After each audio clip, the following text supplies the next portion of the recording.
स्वागत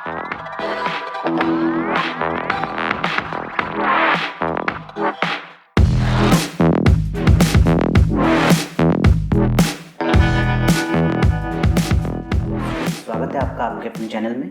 और आज का टॉपिक है एल्डिहाइड कंडेंसेशन। तो आइए स्टार्ट करते हैं अपना टॉपिक। सो एल्डिहाइड कंडेंसेशन की कुछ बेसिक कंडीशंस होती हैं और एक एक करके हम उन कंडीशंस को देखेंगे। सो फर्स्ट ऑफ ऑल पहली बेसिक कंडीशन है दैट ये जो रिएक्शन है कार्बोनाइल कंपाउंड्स देते हैं, लेकिन केवल वो कार्बोनाइल कंपाउंड्स जिनके पास आपका अल्फा हाइड्रोजन होगा, जैसे कि एसिटल्डिहाइड, एसीटोन। तो ये वो कंपाउंड्स है जो इस रिएक्शन को देंगे।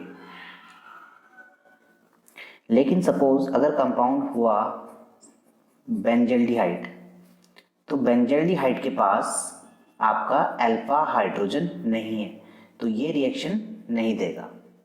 सिमिलरली अगर हमारे पास कंपाउंड है फॉर्मल्डिहाइड, तो फॉर्मल्डिहाइड के पास भी कोई अल्फा हाइड्रोजन नहीं है, तो ये कंपाउंड भी इस रिएक्शन को शो नहीं करेगा।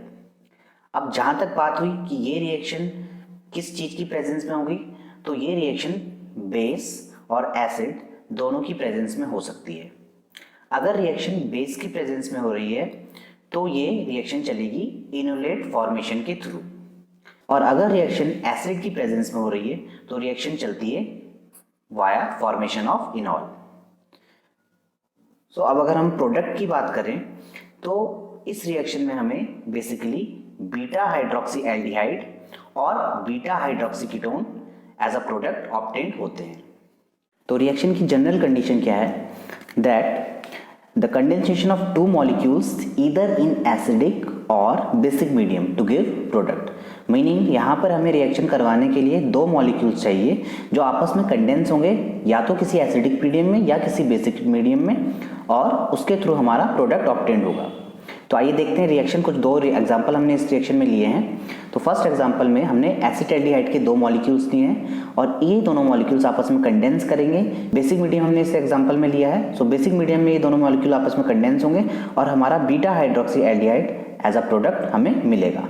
तो यहाँ पे ये हमारा प्रोडक्ट मिल रहा है जिसमें अल्फा और नेक्स्ट बीटा पोजिशन में हाइड्रोक्सिल ग्रुप है। सो बीटा हाइड्रोक्सी एल्डिहाइड हमारा प्रोडक्ट है। सेकेंड एग्जाम्पल में हमने एसीटोन लिया है और एसीटोन के पास भी अल्फा हाइड्रोजन अवेलेबल है। ठीक है, तो दोनों मॉलिक्यूल्स आपस में बेसिक मीडियम की प्रेजेंस में कंडेंस होंगे और आफ्टर कंडेंसेशन हमें beta hydroxy ketone as a product obtained होगा। तो स्टूडेंट्स अब हम देखते हैं कि किस तरह से इस रिएक्शन का मैकेनिज्म चलता है। सो फर्स्ट ऑफ ऑल हमारे पास एक अल्फा हाइड्रोजन कंटेनिंग एल्डिहाइड है।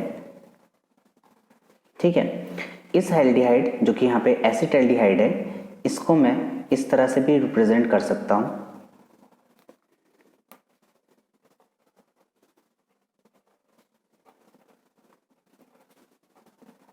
तो ये हमारा जो एल्डिहाइड है इसका अल्फा कार्बन है और इस अल्फा कार्बन पे अल्फा हाइड्रोजन प्रेजेंट है। नाउ हमारे पास एक बेस है, क्योंकि रिएक्शन बेसिक मीडियम में हम करवा रहे हैं। तो सपोज अगर हमारे पास क्या है, कोई बेस है, तो बेस का हाइड्रोक्सिल आयन जो प्रेजेंट होगा उसमें वो इस प्रोटॉन को एब्स्ट्रैक्ट कर लेगा। जैसे ही प्रोटॉन एब्स्ट्रैक्शन होगा, यहाँ से इस बॉन्ड के जो दो इलेक्ट्रॉन हैं वो कॉन्जुगेटेड मैनर में इधर मूव करेंगे और नेगेटिव चार्ज पार्क हो जाएगा इस ऑक्सीजन पे।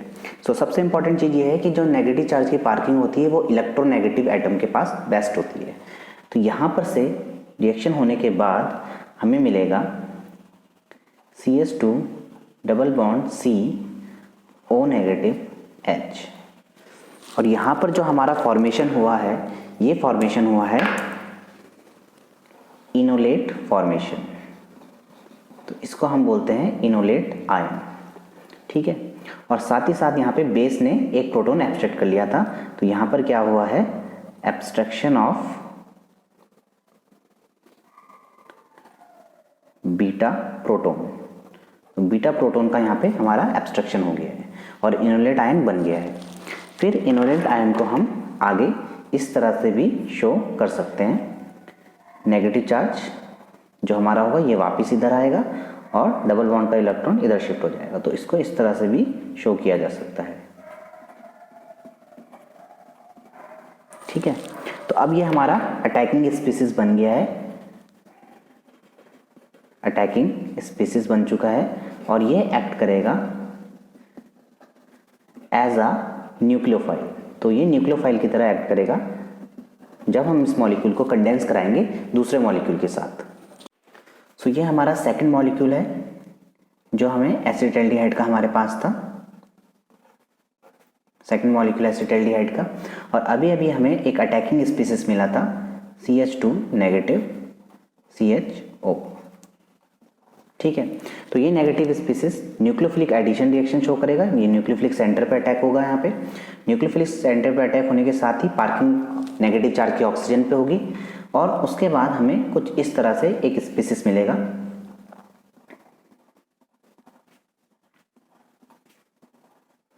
ये CH2 अटैच्ड हो जाएगा। ठीक है, तो एक नेगेटिवली चार्ज स्पीसीज हमें मिला है जो ऑक्सीजन पे एक नेगेटिव चार्ज है। नाउ अभी हमें बेस, जो हमारा बेस था उसने प्रोटॉन एब्स्ट्रैक्ट किया था, तो क्योंकि एक बेस कैटेलाइज्ड रिएक्शन है तो सपोज जो बेस हमारा था अगर उसने जो प्रोटॉन ले लिया था वो प्रोटॉन ये है, नेगेटिव चार्ज जो होगा वो इस प्रोटॉन को एब्स्ट्रैक्ट कर लेगा और बेस हमारा रीजनरेट हो जाएगा। तो यहाँ पे फाइनली जो हमें प्रोडक्ट मिलेगा वो कुछ इस तरह का प्रोडक्ट मिलेगा, CH3CH OH CH2 CHO, और जो हमारा बेस है वो हमारा बाहर निकल जाएगा। सो यहाँ पर अगर हम प्रोडक्ट को देखें तो ये हमारी अल्फा पोजीशन है with respect to this carbonyl group और ये हमारी बीटा पोजीशन है। तो हमें मिल गया है बीटा हाइड्रोक्सी एल्डिहाइड।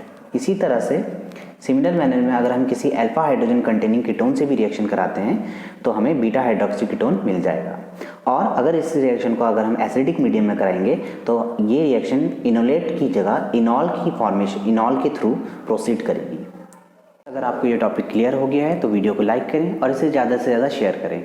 अगर आप चैनल में नए हैं तो चैनल को सब्सक्राइब करें और बेल आइकन प्रेस करना ना भूलें, जिससे कि आपको आने वाली वीडियोज़ की नोटिफिकेशन मिल जाए। तब तक के लिए थैंक यू।